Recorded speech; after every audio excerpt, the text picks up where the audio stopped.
Karel Zeman? Nie gehört. Was soll ich mich mit diesem obskuren Filmemacher aus dem letzten Jahrhundert beschäftigen? Das waren meine Gedanken, als ich mit der Recherche für diese Präsentation begann. Doch je mehr ich mich mit dem Werk Karel Zemans auseinandergesetzt habe und je mehr ich über sein Schaffen erfahren habe, desto interessanter wurde dieser Mann für mich und desto trauriger machte es mich, dass ich zuvor noch nichts über Karel Zeman und seine Filme wusste. Deshalb ist es mir eine Freude, euch diesen Mann heute etwas näher bringen zu können und dabei hoffentlich bei dem oder der einen oder anderen das Verlangen zu erschaffen, sich einen seiner Filme an einem gemütlichen Abend mit einer Packung Popcorn anzusehen. Dies ist die Geschichte eines Filmemachers, der trotz aller Umstände seine Träume wahr werden ließ. Dies ist die Geschichte Karel Zemans.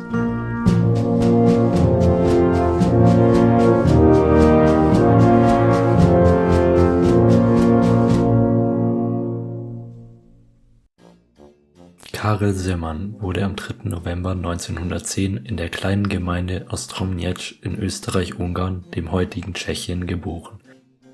Der junge Karel liebte es, durch die Felder rund um Ostromněč zu streifen und sich dabei in den Romanen Jules Vernes zu verlieren, die er dann im Puppentheater nachspielte. Er entwickelte auch früh ein Talent fürs Zeichnen, weshalb ihm zu einer künstlerischen Ausbildung geraten wurde. Auf Drängen seines Stiefvaters hin besuchte Karel jedoch eine kaufmännische Schule und ging kurz darauf im Alter von 17 Jahren nach Frankreich, um Werbedesigner zu werden. Dort entdeckte er seine Liebe für den Film, insbesondere den Animationsfilm, und experimentierte erstmals mit eigenen Animationen. Mit dem Beginn des Zweiten Weltkriegs wurde Zeman in die Armee eingezogen. Nach seinem militärischen Dienst blieb er in Tschechien und arbeitete in den darauffolgenden Jahren für verschiedene Werbeagenturen. Er heiratete und konnte sich und seiner Familie ein angenehmes Leben in einem schönen Haus leisten.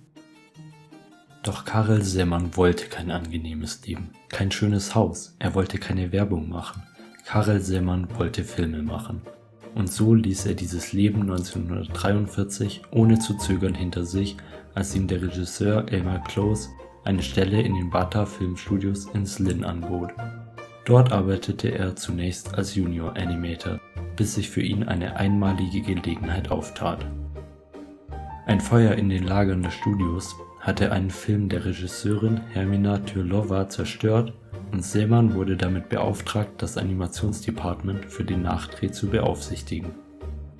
Der Kurzfilm Weihnachtstraum war ein Feuererfolg und gewann 1945 den Preis für den besten Animationsfilm bei den ersten internationalen Filmfestspielen in Cannes nach dem Zweiten Weltkrieg. Damit hatte Zeman das Vertrauen der Studioleitung und konnte sich nun seinen eigenen Projekten widmen.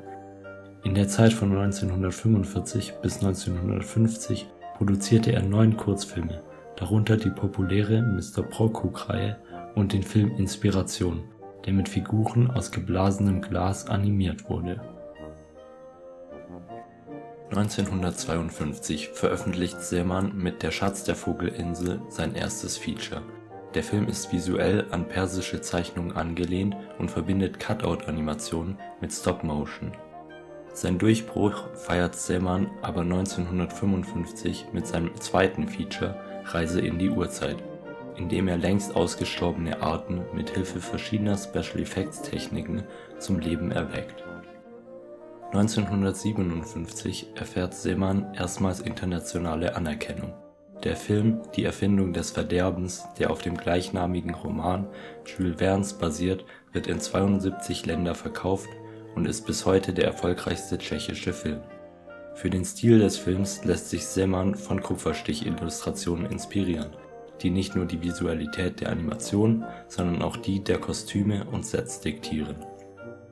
Bis 1970 veröffentlicht Zeman noch 4 weitere Live-Action-Filme: Baron Münchhausen, Die Hofnarren-Chronik, Das gestohlene Luftschiff und Auf dem Kometen, bevor er sich aufgrund von internen Produktionsschwierigkeiten und der immer stärkeren Konkurrenz wieder dem klassischen Animationsfilm widmen wird. Zeman wird noch 3 Features und eine Reihe von Kurzfilmen zusammen mit seiner Tochter und einem deutlich kleineren Team produzieren. Darunter 2 Filme für das westdeutsche ZDF.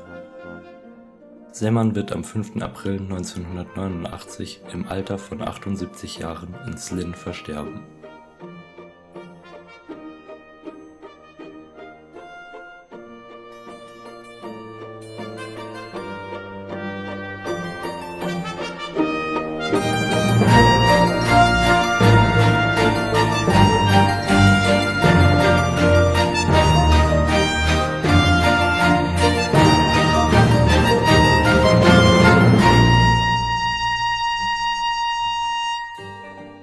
Karel Seemans Filme haben einen ausgeprägten, unverwechselbaren Stil. Aber es fällt schwer, diesen klar zu definieren. Seine Filme sind äußerst verschieden. Er hasste es, sich zu wiederholen und wollte immer einen Schritt weitergehen. Um Seemans Stil zu fassen, muss man durch den Film hindurchblicken, verstehen, wie die Bilder entstanden sind, welche Elemente sie ausmachen. Ob Cutout-Animation, Stop-Motion, Marionetten, Matte Paintings oder Forced Perspective. Seeman greift tief in die Special Effects Trickkiste, um seine fantastischen Geschichten auf die Leinwand zu bringen. Doch nicht nur die Liebe zum Detail und die Sorgfalt, mit der er diese Effekte umsetzt, sondern insbesondere die innovative Kombination unterschiedlicher Spezialeffekte ist es, was einen Karel Seeman-Film ausmacht. Dabei setzt er auf altbewährte Techniken wie die Montage oder den Splitscreen, bei dem der Film in 2 Durchgängen jeweils nur zur Hälfte belichtet wird, bedient sich aber auch technischen Neuerungen wie dem Compositing, bei dem der Inhalt eines Filmstreifens auf einen zweiten übertragen wird und die Bilder so überlagert werden können. Seeman unterwirft sich jedoch nie der Technik, sie ist für ihn ein Mittel zum Zweck, ein Werkzeug, das es ihm ermöglicht, die Geschichten zu erzählen, die er erzählen will. Während er für seinen ersten Live-Action-Film Reise in die Urzeit noch Farbfilm verwendete, entschied er sich bei dem darauffolgenden Film Die Erfindung des Verderbens für Schwarz-Weiß-Stock, da dieser die visuelle Gestaltung des Films unterstützte. Beim Betrachten von Seemans Film wird auch deutlich, dass er Spezialeffekte nicht als eine Erweiterung der Realität ansah, sondern die realen Aufnahmen für ihn nur ein weiterer Baustein für seine Bilder waren. Karel Seeman machte keine Animationen für Live-Action-Filme, er machte Live-Action-Aufnahmen für Animationsfilme.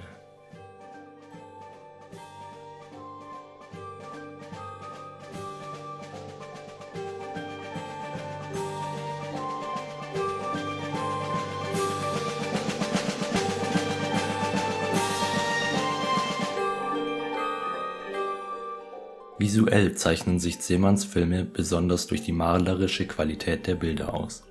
Die reduzierten Kompositionen leiten den Blick der Betrachterinnen, während der Detailreichtum den Bildern Tiefe verleiht und die Welt lebendig macht.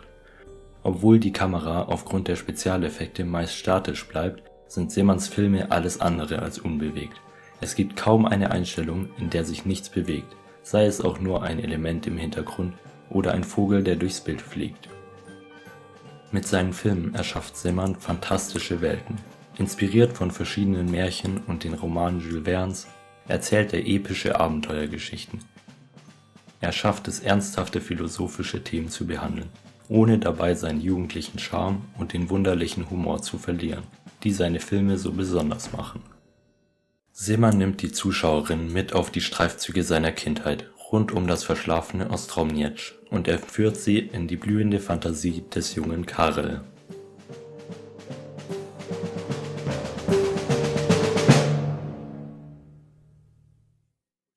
Seemans Filme hatten und haben immer noch einen nicht zu unterschätzenden Einfluss auf die Filmgeschichte. Er ist speziell für Regisseure, die wie er mit Stop-Motion arbeiten, noch immer eine große Inspirationsquelle. Tim Burton nennt Seeman neben Ray Harryhausen äußerst inspirierend hinsichtlich seines handgemachten Stils und des kreativen Prozesses. It's a rare feeling to see something, and you see it in his work where you just get, an energy. There's something really cool and handmade and personal and beautiful about it. Auch in den Filmen Wes Andersons finden sich immer wieder Anspielungen auf Seemans Werk. Doch seinen größten Verehrer fand Seeman wohl in Terry Gilliam, der vor allem durch seine Mitarbeit in der Gruppe Monty Python bekannt ist und den man als den geistigen Nachfolger Seemans bezeichnen kann. His influence on me is continual, is all I can say. I would actually like to see Zeman's film again to see if there was even more I stole from it. At the moment I can't think, but I'm sure I stole a lot. Karel Zeman ist einer der bedeutendsten Animator aller Zeiten und genießt dennoch wenig Anerkennung. Ich hoffe, diese Präsentation trägt ihren Teil dazu bei, ihm diese Anerkennung zu verschaffen. Schaut seine Filme, es lohnt sich.